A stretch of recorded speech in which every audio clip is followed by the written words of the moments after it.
The next talk is by Dr. Max Krings, and his talk is titled Rhino Dehorning, a Conservation Effort. So we're going deeper into the rhino dehorning aspect.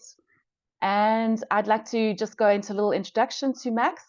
He was originally raised on a farm in northern Namibia, and he's done everything from collaring lions, cheetahs, and wild dogs. That's since earning his veterinary science degree, to massive rhino dehorning projects and wildebeest capture. Whether it's testing darting gear, guiding hands-on training, or emergency wildlife treatment, Max embodies a mix of technical expertise and boots on the ground enthusiasm. He's worked with leading conservation groups such as the African Wildlife Vets, WWF, the Endangered Wildlife Trust, and the Black Rhino Conservation Project. Okay, once again, what I hope that you will take away with you, how to understanding of why rhino dehorning is used as a conservation strategy to deter poaching. Recognize the essential safety precautions during rhino dehorning operations. Learn the process of immobilizing rhinos, including the use of remote drug delivery systems and required equipment. And understanding post-dehorning considerations and the importance of team coordination in the field. So I'm going to invite Max to take the screen, and just as a little warning, first of all, there might be, sorry, my screen is not moving on now. There we go. Just note that the following presentation might contain some graphic images. And Max, with that, over to you. Good morning, everyone. Can you guys hear me? Yes, we can. Okay, let me just share my screen. There we go. So we're just going to talk about why we dehorn, then how we dehorn, and some safety measures around dehorning, immobilization of animals, actual dehorning, things to consider after dehorning and during dehorning, and then just some other aspects. So the first question is up, why do we dehorn? I think it's pretty much an obvious answer to this. Everybody knows that. It's poaching. So poaching is obviously the main reason why we dehorn our rhino. If there was no poaching, we wouldn't be dehorning our rhino. So dehorning reduces the incentive for poaching quite significantly, and removing the horns, basically saves the rhino, I want to say. But as Guy already said, it's not a silver bullet. Horns grow back, and then you have to repeat the procedures about every 18 months. And so it's quite a temporary solution. But it at least reduces the immediate threat at the moment. As I said, it's not a permanent solution. And we need to dehorn on a regular basis. And unfortunately, it's quite a cost. It's a very costly operation since you need choppers and big teams, and it takes quite a lot of time. There are some other solutions, but not all of them have really shown much potential. So obviously, besides your dehorning, not just dehorning saves your rhino. So we have to have a good anti-poaching in place, good surveillance like camera traps or real-time tracking devices, like I was showing earlier with the ear tags. You can tag your animals, and then camera traps and planes, and and then there's a new thing starting now where they lace the rhino horn with a radioactive substance. But we shall see how well that will work. But essentially, people are placing radioactive substance in the horn, and that and they then hoping that these horns are easily traceable at airports and stuff. But again, it doesn't really save the rhino, because the rhino will be dead by then anyway once that horn gets to the airport. So I suppose it's just a method to kind of decrease the trade a bit, or make it more difficult for people to trade the horn overseas. Then the question is, how do we dehorn rhino? So there are let me start with a couple of safety precautions. So it's always important to keep in mind that you're working with dangerous animals and dangerous drugs and dangerous tools. So let me just so yeah. So it's always quite important to make sure you be aware of the dart site. You don't touch the dart site. I mean, the drugs we work with are about 20,000 times more potent than morphine. That gives you an idea. So it's always very important to stay away from the dart site. Then I would say it's also important to, you know, watch out for machines that you work with, especially helicopters. So be aware where to be aware, yeah, from the back, know where to be, and then we also work with kind of dangerous tools like chainsaws, for example. It's also quite important to obviously remember to be safe from them. And then also one important thing to remember is always human safety before animal safety. So don't put your life in jeopardy to, you know, um, save an animal. I mean, we're saving animals, but it doesn't help if you kill yourself on the way. All right, then a bit more to aerial support. So, in order for us to find the rhino or see the rhinos we want to dehorn, we can't fly around in a helicopter the whole day. It's quite expensive. So we do have help. Either have some light aircrafts cruising at reasonable altitude to look for rhino, or more and more we're using drones now these days to just locate our rhinos, and then well we can chat to each other using radios or whatever, and then we can start off the helicopter and go find the rhino. So yeah, it's a quick and easier response to that, and yeah, enhances safety as well and efficiency. And yeah, so for dehorning, you obviously need a multidisciplinary team. Sorry, of veterinarians, rangers, and pilots. And you have to have effective communication between each other, and everybody needs to know what they're doing. This makes this whole thing more coordinated and safe for everyone. Then we come to our immobilization of the animals. So we use remote delivery drug systems. And then we need drugs, good experienced team, and a transport like the car, helicopter to get to the animal safely. So our remote drug delivery system include darts. So your darts need to be reliable, they need to be durable, especially with these thick-skinned animals, especially in rhino. So you want a dart that's yeah, hardy enough when it hits the animal that it doesn't burst, and it must deliver the drug quite accurate and reliable. And then it's also important to have your appropriate size and type of dart. So you want to, so this, for example, is a 3 mil dart, but yeah, you just want to have an appropriate size dart where you can fit enough medicine that is appropriate to mobilize your rhino.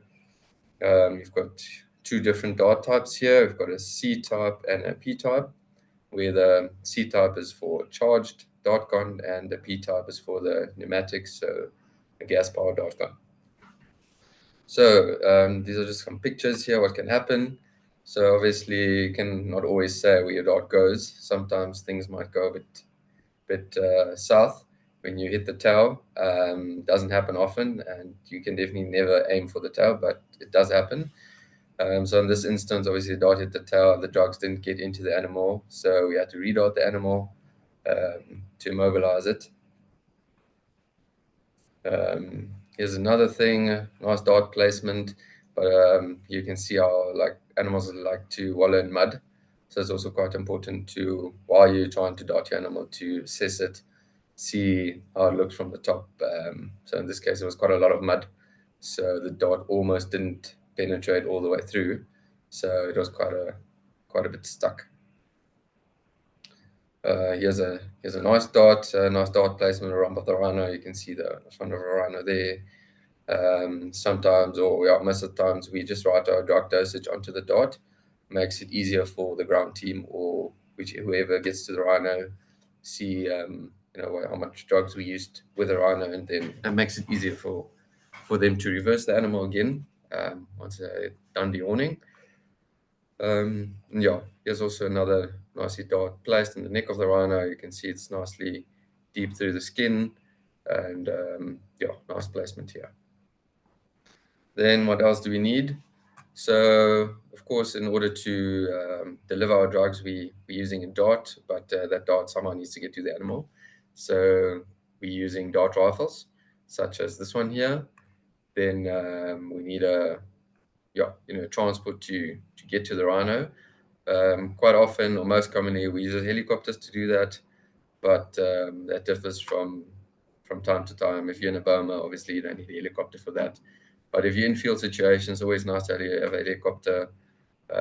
You can dart the animal safely, and then you can keep an eye on the animal. You can try to guide the animal to a better space where you have better access, or where the people have better access to the animal. Easier to handle the animal. And then obviously we need drugs. Well, not these kind of drugs, but veterinary drugs. And yeah, it's also always important to remember, as I said earlier, it's a safety thing. So always be safe around these kind of drugs. And everybody should be aware what the emergency response to these drugs is. So especially for the guy mixing the drugs in the helicopter, and for the pilot or anyone on the ground, everybody should at least have an emergency vial of reversal with them to make sure if someone gets exposed to the drug that you can, save each other. This is just a video of how to dart a rhino. So you'll be in a helicopter, follow the rhino, shoot the dart, and then you'll carry on tracking the rhino. Yeah, just like in this picture here, you can see a guy in a helicopter, and then the other rhino at the bottom just darted, about to go down. So then you can just keep an eye on the rhino, how it's doing, make sure it's safe. Yeah, just like here as well. I've got the helicopter on the ground, the rhino showing signs. Obviously, it's a pleasant, very nice position. So if you have a good helicopter pilot, they kind of know how to push the rhino and how long they will be until they're in a lacquer position. And then we come to dehorning. So when you cut off a rhino's horn, it's always to remember that you've got the rhino horn. So in this picture here, and then under the horn, you've got a layer called the germinal layer, which is essentially the growth layer of the horn. And it's important to not cut into this layer. First of all, it's very painful, and second of all, it can cause abscess formations, and you're opening up the growth plate to the environment, so you can have bacterial infections and all that kind of stuff. And that's quite important not to do it. And another important thing is also, even if you're not cutting too deep, it's important to keep a proper distance, because sometimes if your chainsaw isn't too sharp anymore, or whatever you're using to cut is not sharp, the blade might heat up. And if you're too close to the germinal layer, you're kind of burning through that layer of horn, and then you're injuring this layer, which, well, like I said, you don't want to do. So the best thing to do this, what we used to do, or still do, is you have a safety measure of 4 fingers from the base of the horn. You make your mark there, and you cut the horn off at that level, and then you can just shape around it. For bigger bulls, we probably most of the time do 5 fingers. It's just, the growth layer is sometimes a bit higher in those animals, and also in small animals. It's also important to remember that the growth layer extends quite a bit into the horn still. So it's also, be careful when you dehorn young animals. And then once the animal's darted, well, you seal from the chopper if the animal went down. Then you call in a ground crew using radios, and then you get someone to approach the rhino. It's always safe to approach the rhino from the back, never from the front. I know it sounds pretty obvious, but you'll be surprised. So what we usually do, approach the rhino from the back, you give it a little clap on the rump, see if it's quite sedated. Then you close in. We usually place a blindfold, just to stop any external stimulus from arousing the rhino from the drugs. So place the blindfold. Then we must put earplugs. Also another measure to, make it safer for it, and that it doesn't hear so much, especially when you're cutting with the chainsaw. Gets quite loud. Then it's also important to see that your animal is in a safe position. So black rhinos are notoriously known for getting themselves into uncomfortable positions. So like in this picture, this rhino, we darted it and it kind of went down in a donga, and it crashed down, and it fell asleep into the root system of this tree, and essentially like obstructing its breathing. So we had to act quite quickly. We had to cut down these roots and get the animal out of the situation into safe space, so that the animal was safe and could breathe. Here you can see as well earplugs and blindfold. And then this is just a video of how we dehorn. So this is the base of the horn, and we usually use 4 fingers upwards, and that's where we make the cut. And then we just shape, make angles around it to make it a bit less, make a bit less horn for the poachers to get there.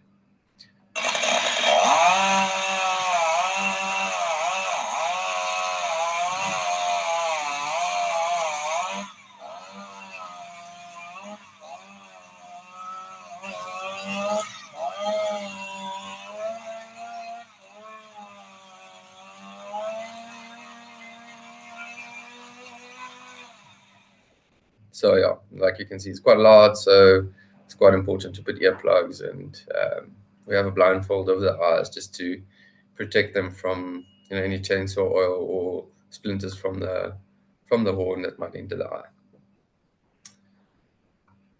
Then most of the time, when we haven't seen that rhino before, and say it's like a young animal and it's new, or we haven't seen it at all, we mark our animals using ear notches, just to keep track of which animal is which.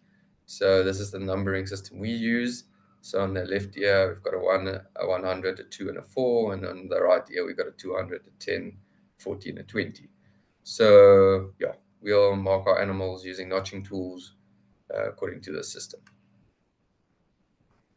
And then we also usually, once we've darted an animal, we're trying to keep track what happened. So we've got this, it's quite a small little field note. It's like an A5 size. Just, you just dot down your most basic stuff. So here you see which species of rhino, the white or black rhino. Then most of the time we write down the weather. It's just nice for later, just to see, if something went wrong, or just good for record keeping what the weather was like.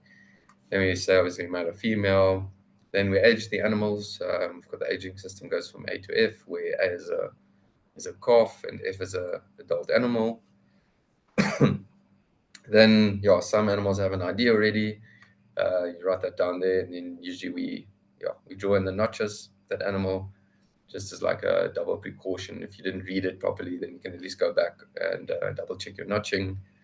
And some other things we usually notch down, and we usually measure the circumferences of the horns, posterior and anterior horns, the length, and the weight. And then we dot down where it was, what area. Most of the time we put GPS coordinates, and then we also write down which drugs we use in our dart to initially immobilize the animal, and then it's got our reversal drugs or other additional drugs that we give to the animal. Then we always give the rhino a microchip. So they most of them have microchips in the neck. And once the horn is removed, we also place microchips in the horns for tracking and for storage. So it's important to get as much information as possible, and to have a good record keeping of what you're doing. Then when it comes to sample collections, so obviously we've got the horn. Usually allocate a number to the specific animal, which is on the field note then as well, and which you can correlate to the animal and store it then. And then other collections, obviously, from the animals you collect blood, like I already said. We collect feces, which I seem to be enjoying in this picture here for some reason.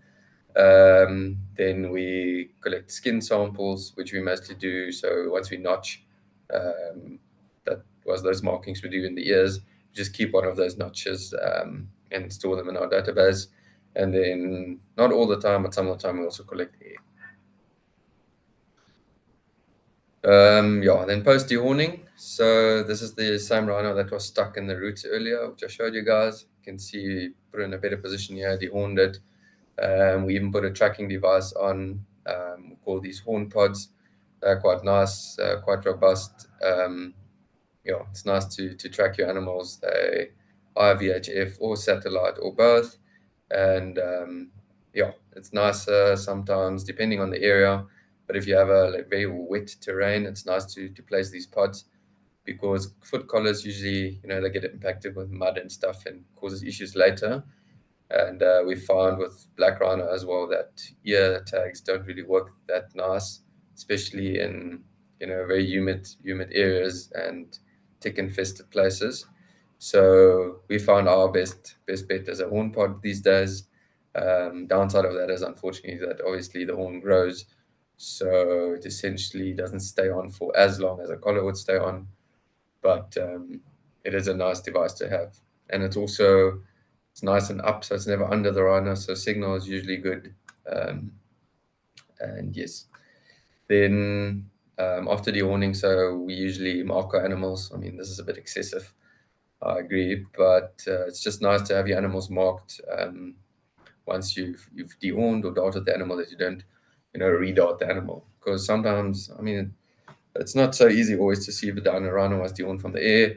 But if it has a nice yellow cross, or any type of marking that's easily seeable, then okay, this animal has been done. Then you don't have to go down and irritate that animal again. So yeah, um, and then this is just a rhino waking up.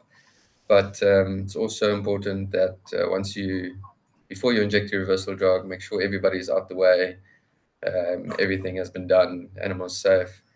Then please remember to remove the blindfold and the earplugs. It does happen. I've seen it more than once that you forget these things on the rhino. I mean, I've done that too. So it's not so cool when you see the rhino wake up like here and it has still blindfold on. I mean, it's not the end of the world, but it's just nice for the animal to wake up nice. And like in this picture, they're always a bit confused, but so just always make sure the animal gets up safe and is happy to go. Um, yeah, always remember slow, smooth, and smooth is fast. So don't rush things. Rather be sure what you're doing. Um, yeah, rather a bit slower than make a mistake later. Then this is just a little time lapse of how it goes. So we just landed with a chopper after we darted the rhino. So this is me just running through the bushes here. I think it'll make a bit more sense just now when we get to the rhino. See, you've got a smaller chopper there, just making sure the rhino is safe. So it's a white rhino, so I just injected some partial reversal drug. They don't do too well with our drugs, so it just helps them to breathe better. And so then you can see teams arrive, placing a rhino in a better position here. And everybody knows what they're doing, sample taking, somebody's taking notes. It's nice to have an experienced team. I'm just cleaning the horn a bit with a brush, because they most of the time they're a bit sandy, so your chainsaw does get blunt quite quick. So then we're just dehorning here. And so all in all, if you have quite an experienced team, this can go quite quick. I mean, we've done rhino from darting to waking up at dehorning within, say, 8 minutes. So you get quick after a while, and that's also nice for the animal. I mean, it's not down for that long, wakes up quick, and Then other considerations, it's always important to maintain your equipment. For example, in this case, this chainsaw here, you can see the air filter is quite clogged up, and I mean, you don't want to be in the middle of the field with a mobilized rhino and then your equipment doesn't work. So it's always important before you do these operations, you need to plan the operation, make sure everything works, and that you've got everything. So it's always good to be ready and be prepared. And another important thing is always after a long day of work, it's good to have a debrief, and then have a cold beer, and you chat about the day. You see what could have been better, what could have been worse. It's always nice to improve your things, or say this was worse, we should not do this, we should rather do this. So that's always a nice thing to do. And then take home message I just want to say is that rhino dehorning is not a viable option for all rhino populations, but it has been shown to significantly reduce the incidence of poaching, thereby contributing to the overall conservation effort. So, yeah, like you said, it's not a silver bullet, but at the moment, I'd rather have a rhino with no horn than no rhino at all. So, yeah, I mean, we don't know where this is going in the future. Are we going to legalize the horn trade? Are we not? What's going to happen? And like I already said, I also don't think that we'll be dehorning rhino for the next 30 years. So I hope we'll come up with a better plan, because I mean, it is sad to cut off these horns, but sometimes we just have to do what you have to do. Thank you, Max. Yeah. Brilliant. Yeah, I was just going to say the same thing. It makes me quite sad to see such a magnificent animal losing its horn and its sort of its dignity in a way. You guys are doing amazing work, and yeah, I have a couple of questions of my own for you to start off with, and then we'll head into the chat room. I wanted to ask you, yeah, first of all, what is the regrowth rate of a horn? So it kind of depends on your animal, but plus minus at about 6 to 7 centimeters in 18 months. So how regularly would you have to dehorn an adult animal? So currently we literally dehorn every 18 months, because even that little regrowth is worth for poachers to poach, unfortunately. So we've dehorned animals, and there's like, if you leave a little bit much on the sides or whatever, oaks will still go and poach the animal, just for that little piece of horn that's left. But sometimes we can't really remove more, like I showed earlier with that growth plate. It's quite difficult to get everything off. You can't take everything off, and yeah. And the cost of the drugs? Oh, that depends. So yeah, it's quite expensive. It's pricey, especially our opioids are expensive drugs. But we're always busy developing new drug combinations to make it safer for the animal. Like I was showing with all that research that's going on, it's actually crazy how it changed from, say, I don't know, from like 10 years ago till now, the type of drugs we use, and yeah. Okay, so great, thank you. I'm going to head into the chat, and this time, yeah, it is my colleague Seletu Satiki who is asking a question. She says, hello, Dr. Max. Does using darts for remote animal drug delivery cause significant trauma to the animals, and what measures can be taken to minimize potential harm? I think you have answered that a little bit, but if you want to say anything further. Yeah, so it's always depending on what kind of animal you're darting. If you're darting like a small animal, you don't want a heavy dart. So you want a very lightweight dart, and you get different types of dart guns, as I said. So you've got your CO2 powered guns, and you've got your charged guns. And for your like smaller animals, I'd rather prefer to use a gas powered gun. It's much more light. It's not so much force. But even with your charged guns, you've got different charges. We have a low charge and a bigger charge. So I always say the charge you use must be as low as possible for your drug to be dispensed in your animal. So your dart has to hit with a certain amount of force, I want to say, which is very little with with these darts that we use. So yeah, don't use too much force. And how do I explain that better? Yeah, use appropriate size. Like, don't, like for darker, don't use a 3 mil dart, because that's obviously heavy dart. So rather use a small dart that will prevent you from causing injury. Okay, thank you. I have a question from Tandizo Chunga. Considering that dehorning primarily reduces poaching risk rather than directly improving ecological functionality, how has this intervention directly contributed to the IUCN green status conservation measures for black rhinos? And to what extent has it supported the projected population growth to over 8,000 individuals by 2032 under continued conservation efforts? That's quite a question. That is quite a question, and I don't think I have the capacity to answer this question. I don't have enough detail on population growth and that kind of stuff.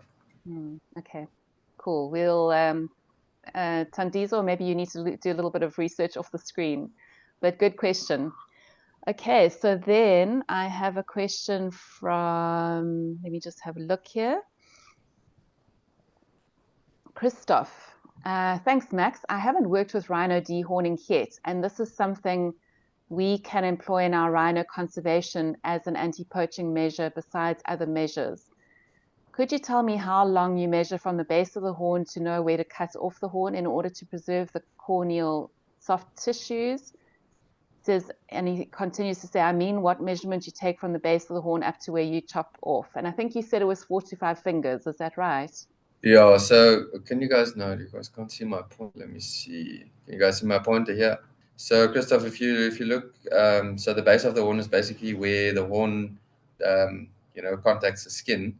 So yeah, a safe measure is to just measure 4 fingers that you from your hand, measure 4 fingers from there up to into this direction, and then where your 4 fingers are, you'll cut off. So what is 4 fingers? 4 fingers is roughly, what is that, 7 to 8 centimeters, I'd say. And then for bigger bulls, you'll do it a bit. You do 5 fingers because their growth plate is quite a bit bigger. They've got huge horns, so it's a bit safer to just cut it off a bit longer. But yeah, a good rule of thumb is 4 fingers. Okay, fantastic. Overton Singini asks, hello, Dr. Max. Use of helicopters and the dehorning process itself can bring stress in other animals due to the noise, and the dehorning can't stress the rhinos. I think, yeah, do you get that question? Does it mean that the helicopter causes stress in other animals? Yes, that's what I understand. Yeah. Yeah, well, we've heard that as well, but personally, I can never say we really had that experience that it causes that much stress. We like kind of dehorned in a smaller area before for the whole day, and literally in the evening you'll go for a game drive for a little debrief with your beer, and then all the animals are all and about and not stressed at all, and so I don't think it has much of a muchness really if you don't, because you're not really actively chasing them. So I don't think it makes that much of a difference. Okay. Another question around whether something is affecting the rhinos. Is the paint used to mark the rhinos that have been dehorned a non-toxic paint and hypoallergenic to prevent skin irritation, or are such irritations not a thing to rhinos? So the paint we put on doesn't really last long anyway. So usually only a day or so. They love walling in the mud and whatever, so they'll rub off the paint quite quick. But we do use animal markings. You get marking pens for domestic species as well. So these paints, they were kind of nice. But we've used spray paint before, but that yeah, really doesn't last long. It's literally the day and then it's off. So I don't think there's any. I haven't seen any complications with that yet. Okay, I think last question from Stannis Combrink. How do the horn pods compare to traditional foot collars in terms of price, and how is the horn pod attached? Okay, so price-wise, I think they're quite similar. Not very much of a big difference, and the attachment is actually quite nice. So we'll obviously cut the horn off, and then we'll roughen up a bit. We'll roughen it up with a grinder, and then we have it's called a hoof attachment paste. So it's used in horses as well to attach um, horseshoes and stuff. So we'll essentially put it on the horn, and it reacts with the horn. So it gets warm a bit, but then it connects quite nicely to the horn, and yeah, and it attaches quite hard, and it's a good attachment. It doesn't come off easily. I mean, we've had Rhino hit trees before with a horn pod, and the pod wouldn't come off. Thanks, Max. This has been wonderful. I've really learned a lot. I hope the audience has also.